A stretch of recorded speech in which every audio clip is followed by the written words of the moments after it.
Former Colorado Speaker of the House Andrew Romanoff announced this week that he will be running for the U.S. Senate in 2020. He joins former Colorado State Senator Mike Johnston, who announced his own candidacy last week. Romanoff's campaign announcement was followed by an outline of his support for the Green New Deal, aimed to replace fossil fuels with renewable energy. Eric, Andrew Romanoff is no stranger to bloody primaries. He was happy to go against an incumbent in Michael Bennet, so he's not afraid of it. Is he up? Do you think he's up to this challenge if we already know Mike Johnston is there in a race that may or may not include a certain former governor of Colorado?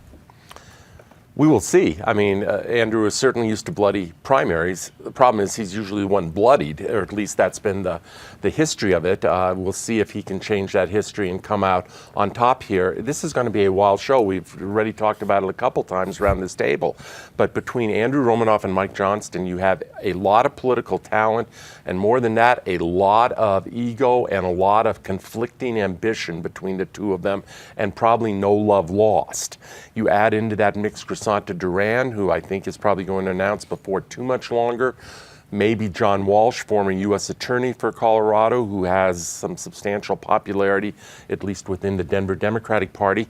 And we're not even talking about the two big names. One is Ed Perlmutter, who I think is probably not there, but he hasn't officially, to my knowledge, taken himself out of it. And he would be a presumptive kind of guy if he got in. And then the other obvious one is John Hickenlooper, who I just got a press release driving over here, is heading to New Hampshire next week for some appearances, but hasn't yet formally announced for president, and this could be the parachute option. Secondly, lastly, Romanoff's announcement is just an indication of how far left this Democratic Party is moving, whether it's the Green New Deal, Medicare for all.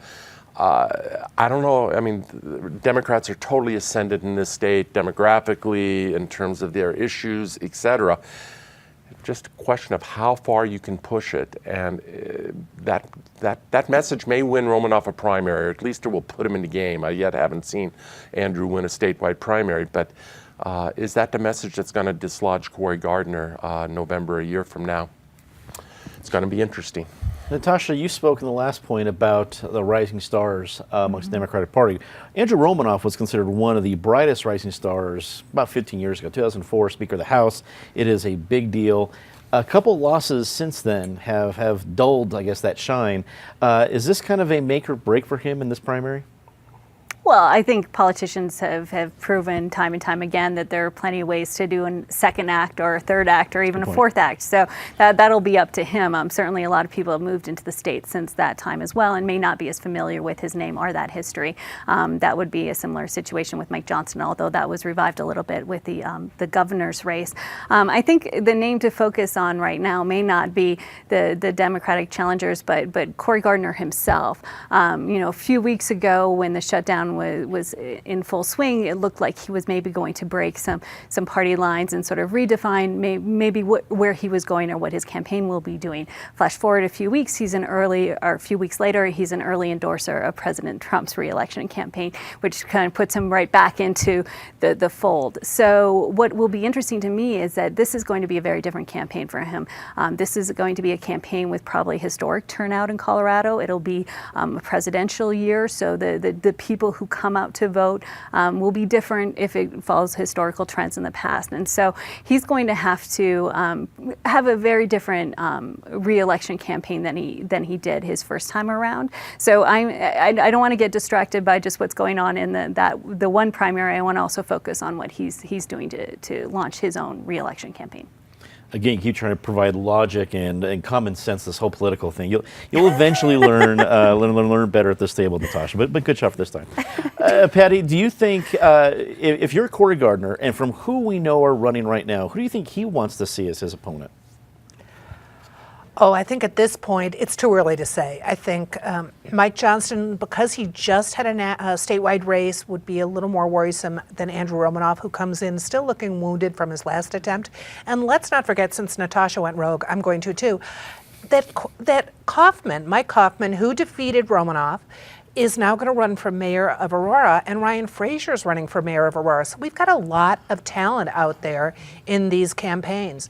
I think The election in the senatorial election may not be so much Gardner versus a Democrat, but SUV and truck drivers versus green electric car drivers, because this new Green Deal, Coloradans love the environment, they love to talk about the environment, but they love to be able to get to the mountains too. And all of a sudden, you kind of have Tim Jackson, faithful watcher of this show, who's filed suit because of Colorado following California for the emissions issue. We're going to have a lot of people who suddenly are like, I love the environment, but I still want to be able to get up there. And we could see some division coming on this new Green Deal. Krista, wrap it up for us. What do you think of the announcement? I think he needs to stick with the new Green Deal and trumpet it loud and wide, because Coloradans are going to hate it.